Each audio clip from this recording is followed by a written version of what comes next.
इससे पहले वाली वीडियोस में हमने ये जाना कि कैसे एक पकौड़े बेचने वाले धीरूभाई अंबानी पहले 75,000 करोड़ रुपयों की कंपनी खड़ी करते हैं। उसके बाद मुकेश अंबानी अपना पैसा कैसे कमा रहे हैं, ये भी हमने इस सीरीज के सेकंड पार्ट में जाना था। और आज हम ये जानेंगे कि दोनों भाइयों में बंटवारा होने के बाद अनिल अंबानी दुनिया के छठे सबसे अमीर इंसान बनने के बाद कंगाल कैसे हो गए। मुकेश अंबानी के साथ बंटवारे के बाद अनिल अंबानी को रिलायंस कम्युनिकेशन, रिलायंस पावर और रिलायंस कैपिटल की कमान सौंपी गई और यहीं से दोनों भाइयों की राह अलग अलग हो गई। इन दोनों भाइयों में ये तय हुआ था कि साल 2010 तक कोई भी भाई दोनों में से एक दूसरे की फील्ड में अपना बिजनेस खड़ा नहीं कर सकता। एक्सपर्ट्स उस समय यही मानते थे कि आने वाला समय अनिल अंबानी का होने वाला है और हुआ भी कुछ ऐसा ही। 1 जुलाई 2005 में अनिल अंबानी ने एडलैब्स मीडिया हाउस के मेजॉरिटी स्टेक्स खरीद लिए।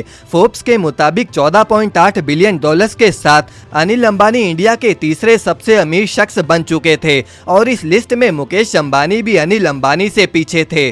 2008 में ये एडलैब मीडिया हाउस की पूरी दुनिया में 700 से ज्यादा स्क्रीन्स हो गई थी और इस तरह Anil Ambani largest multiplex owner बन गए। इसके बाद 18 जनवरी 2008 में अनिल अंबानी के रिलायंस पावर के आईपीओ ने धमाल मचा दिया। इस आईपीओ में अनिल अंबानी ने 1 मिनट में 11,000 करोड़ रुपए कमाए थे।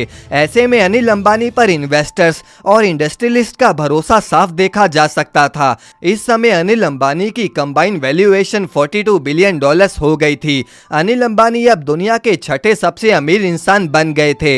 ये वो समय था जब अनिल अंबानी का पीक पीरियड चल रहा था। अब यहीं से अनिल अंबानी का डाउनफॉल शुरू हुआ। रिलायंस कम्युनिकेशन में अनिल अंबानी ने $2 बिलियन का कर्जा लेकर इन्वेस्टमेंट किया था। एक तो कंपनी अनिल अंबानी का मुकेश अंबानी के साथ चल रहे क्लैश की वजह से पीछे हटनी शुरू हो गई और अब साल 2010 में मुकेश अंबानी भी अनिल अंबानी के बिजनेस कंपटीशन में कूद सकते थे।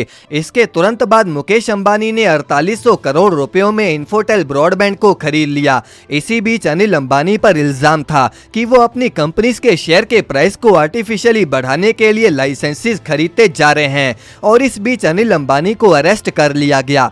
अब अनिल अंबानी की नेटवर्थ $8.8 बिलियन तक आ गई। अनिल अंबानी ने कर्जों को खत्म करने के लिए 3 चाइनीज बैंकों से पर्सनल गारंटी पर $1.2 बिलियन का लोन लिया। इसके बाद अनिल अंबानी ने 2014 में दादरी प्रोजेक्ट से अपने हाथ खींच लिए और उनका इस तरह एक और ड्रीम प्रोजेक्ट ध्वस्त हो गया। 2014 में रिलायंस एंटरटेनमेंट ने कार्निवल ग्रुप को बेच दिया। 2016 को फाइनेंशियल ईयर एंड होते होते अनिल अंबानी की कंपनी कर्जे में डूबती जा रही थी। अनिल अंबानी ने प्रॉब्लम से निकलने के लिए अपने प्रॉफिटेबल बिजनेसेस को भी बेचे जा रहे थे। अब अनिल अंबानी की नेटवर्थ गिरकर सिर्फ $2.5 बिलियन रह गई। सितंबर 2016 में मुकेश अंबानी ने जियो को लॉन्च करके इंडियन टेलीफोनी मार्केट को ही बदल कर रख दिया। इससे अनिल अंबानी को बड़ा झटका लगा। 2019 तक दोस्तों अनिल अंबानी का रिलायंस कम्युनिकेशन ना कि सिर्फ खत्म होने के कागार पर था, बल्कि इस पर 48,000 करोड़ रुपए चुकाना भी था। रिलायंस कम्युनिकेशन के 453 करोड़ रुपयों के लोन को चुकाने के लिए सुप्रीम कोर्ट ने अनिल अंबानी को ऑर्डर दिया और कहा कि अगर तुमने ये रकम 1 हफ्ते में ना चुकाई तो जेल जाना पड़ेगा। लेकिन डेडलाइन से 1 दिन पहले ही मुकेश अंबानी ने अपने भाई का कर्जा चुकाकर जेल जाने से बचा लिया। अब अनिल अंबानी ने कोर्ट के सामने खुद को बैंकरप्ट घोषित कर दिया। हालांकि ये अलग बात है कि अनिल अंबानी की वाइफ और दूसरे फैमिली मेंबर्स अभी भी बिलियनियर्स हैं और अभी भी वो एक बिलियनर वाली लाइफ ही जीते हैं। अक्टूबर 2021 में रिलीज हुए पेंडोरा पेपर्स में अनिल अंबानी के $1.3 बिलियन के ऑप्शनल अकाउंट का भी खुलासा हुआ। लेकिन इसके बावजूद आज अनिल अंबानी एक कंगाल हो चुके बिजनेसमैन के रूप में जाने जाते हैं। तो दोस्तों ये थी हमारी आज की वीडियो। आप अपने विचार हमें कमेंट में जरूर बताएं और इस वीडियो को लाइक करके चैनल को सब्सक्राइब जरूर कर दें।